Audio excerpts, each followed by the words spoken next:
Another story lost in the media racist frenzy. Donald Trump introduced a plan to tighten asylum rules at the southern border.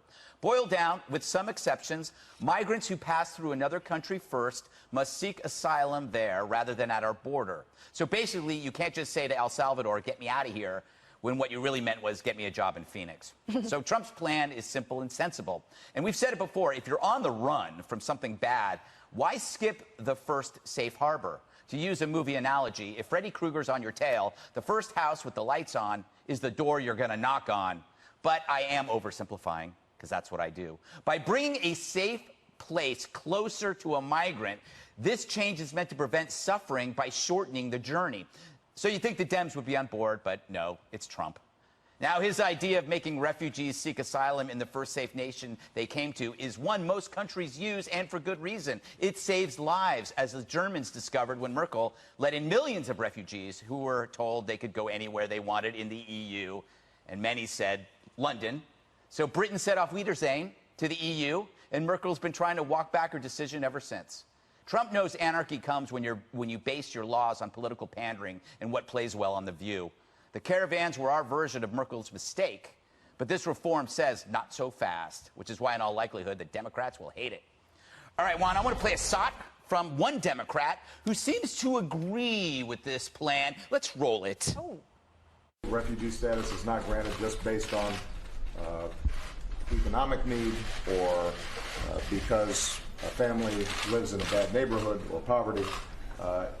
It's typically defined fairly narrowly. There may be some narrow circumstances in which there is a humanitarian or refugee status that a family might be eligible for. If that were the case, it'd be better for them to be able to apply in country rather than take a very dangerous journey all the way up to Texas. Boy, I really miss his exciting speeches. Juan, do you hate President Obama, and why? Yeah, you got me. Guilty, Your Honor. By the way, I'm glad you played that side, not because he was so pedantic, as Jesse was pointing out. He's kind of slow there, but because I think that there's an opportunity for us to agree. Right. And to say, hey, you know what? Congress and the American people should get together, and we need to change the asylum law to make it more consistent, right? Yeah. The problem is that President Trump now has acted in terms of an executive order, executive action, right? And I remember when people would get upset with Obama for taking that kind of issuing executive orders to take orders. So what we've got now is the Republicans had 2 years of total control of everything, the House, the Senate, the White House. Did they change the asylum law? I don't think so.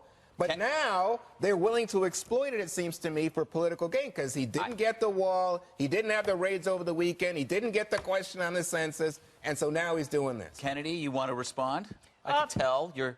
And that's what happens whenever one party has all the power. The same thing, Democrats completely screwed up health care. We're still paying the price for the failure of Obamacare when they really should have tackled immigration. Because we've learned, unfortunately, it's not a bipartisan issue. No party is going to do it effectively. No party really wants to do it. And that's why I think you're seeing so much distraction between Nancy Pelosi and the squad and the president and the squad, is because it allows people to not work on immigration, because they really, really don't want to do it. And it's so incredibly unfortunate, because we have to define these things, even when it's painful, even when it's not politically convenient and you don't score instant points, because sometimes fixes aren't emotional issues, but we have to define what it means to be a refugee and an asylee, and if there is such a thing as economic asylum in this country. Which that's what a lot of this boils down to, I think, Emily, right? Just say yes. Yes. Okay. And I think that the reality is we're not dealing under normal circumstances right now. The average immigration court case is 727 days for it to be resolved. That's over 2 years. And so we need to triage. And the existing law right now is so convoluted, right? We see in the lawsuit that was filed against the administration against that executive order, it basically says, okay, so right now we have exceptions already for those that have gone through safe countries, except how is that defined? It's technically only with Canada. It's a multilateral or bilateral agreement?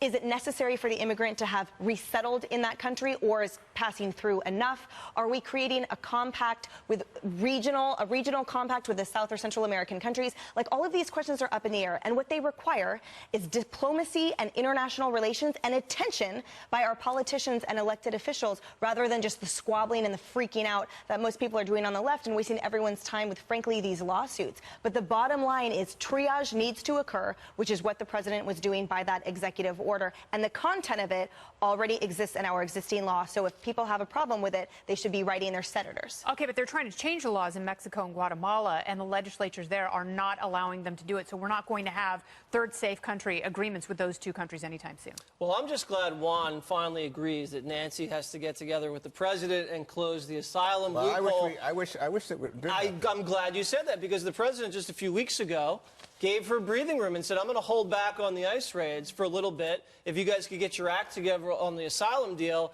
and she did nothing. So then she went on her July 4th break and came back and has still done nothing. So it seems to me they don't want to fix the problem. They didn't want to fix it in December when they were warned about it, and they don't want to fix it now when you're getting record people coming across.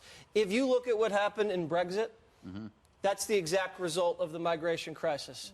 From the migration crisis that started under Obama when all hell broke loose in Syria. Now, you could extend it to the election of Trump. Sure. Brexit, and then because they're all kind of from that. So learn the lesson. Look, they had a lot of crime, they had terrorism, they had the rise of these right-wing nationalist groups over there, and you have Brexit as a result. So it seems to me, I don't think they really want to stop the border crisis. That's not true, by the way. Really? Let's move Then why on. haven't they done anything in Got a lot of Congress? stuff. to I do think anything people about have it? tried. All right.